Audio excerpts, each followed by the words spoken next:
2 aydan sonra boşanıblar. Ya bir dəfə ərə gedib boşanıblar. Ağıl verirlər. Ağıl dəryasıdır bunlar. Siz birinci özünüzə günahlayın. Mən boşanmışam, gelib otururam. Məsələn, Zaurun verişində, Zaur Bəxşəliyevin verişində. Və boşanan birisinə deyirəm ki, niyə boşanırsan? Baxın qızım, gözəlim, ailəni dağıtmaq olmaz. Ailə müqəddəsdir. Qızım gözəlim də sual vermir ki, niyə 6 ay qoruya bilmirsən cəmi ailəvi? Niyə 1 il İndi mən buradan hər kəsə, o cümlədən Səidə xanıma bir sual verəcəm. Deyək ki, sizin bir övladınız var, deyirsiniz 18-19 yaşında qızım var, Allah xoşbəxt eləsin, Allah müvəffəq eləsin. Bu təhsilini bitirdi, gözəl bir psixoloq oldu, ailə terapisti oldu, öz işində və yaxud bir kardioloq oldu və s. Öz işində uğur qazandı, sosial mühitdə tanındı və bunu ekspert kimi də dəvət etdilər. Və zaman keçdi, Allah heç bir qadına bunu yaşatmasın, amma heç kəs heç nədən sığortalı deyil. Deyək ki, onun ailəsi dağıldı.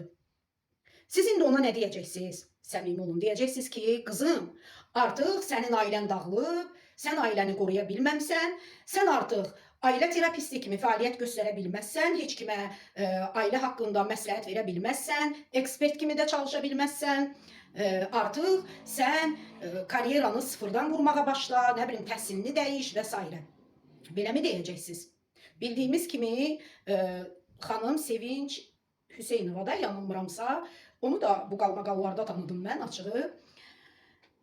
Tibb Universitetinin pediatriya fakültəsini bitirib, ali təhsilli xanımdır, sosial şəbəkələrdə də yetərincə tanınıbdır, xeyriyyə işlərindən məşğuldur.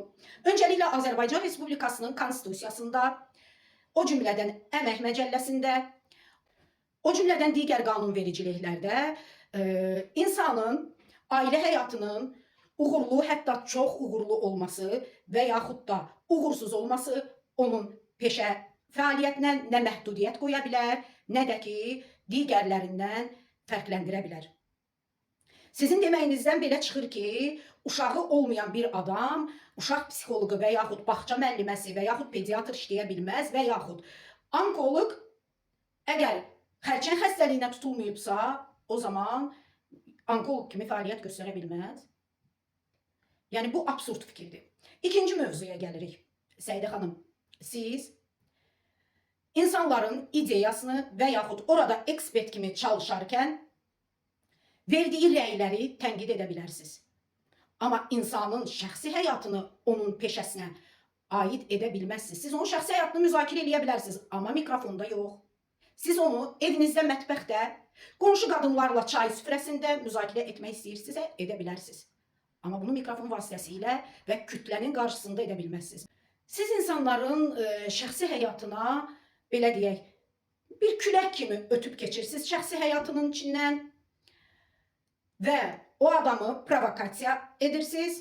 Daha sonra həmən adam sizin şəxsi həyatınıza toxunanda dərhal hüquq mühafizə orqanlarından müraciət edirsiniz, təhdid edirsiniz və s. Deyək ki, xəbərdarlıq edirsiniz.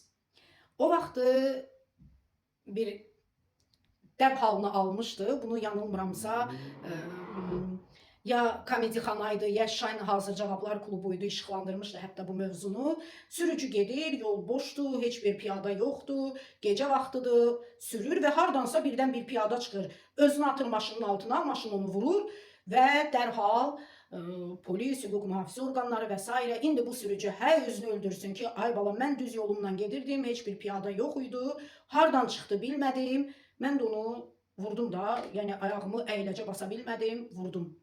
Çünki qanun bunu dinləmir. Qanun göz qarşısında olanları, belə deyək, mühakimə eləyir. İlk öncə, gözəl xanım, əziz Səidə xanımımız, bəzən o qədər gözəl mövzulara toxunursunuz ki, insanın elə bil ki, ruhundan, içindən xəbər verirsiniz ki, baxın, bəzi məişətdə olan məsələləri müzakirə edirsiniz, hətta bəzən öz vəzifəsindən sui-istifadə edənlərin tənqid edirsiniz, gözəl bir şeydir. Amma birdən də insanları şəxsi həyatlarına, yaralı yerlərinə toxunaraq, onları, hətta bunu qanun çərçivəsində də eləmirsiniz. Yəni, bu sizin peşənizə də zid bir şeydir. Belə çıxır ki, zamanında sizə də sənin jurnalist təhsilin yoxdur, jurnalistika ilə məşğul olanmazsan deyənlər belə çıxır ki, haqlı mıydılar? Halbuki mən onda sizi müdafiə eləmişdim ki, hətta Çingiz Mustafayevi misal gətirmişdim, Qənirə Paşayevanı misal gətirmişdim ki, onların da jurnalist təhsili yox idi. Əsas odur ki, peşəkarlıq, bacarıq olsun, gözəl nitq olsun gözəl intonasiya olsun, tələffüz olsun. Amma məncə siz ilk öncə öz nitqlərinizi peşə etikanızla mühakimə eləyin. Bir baxın görün sizin peşəniz insanların şəxsi həyatına toxunmağa icazə verirmi?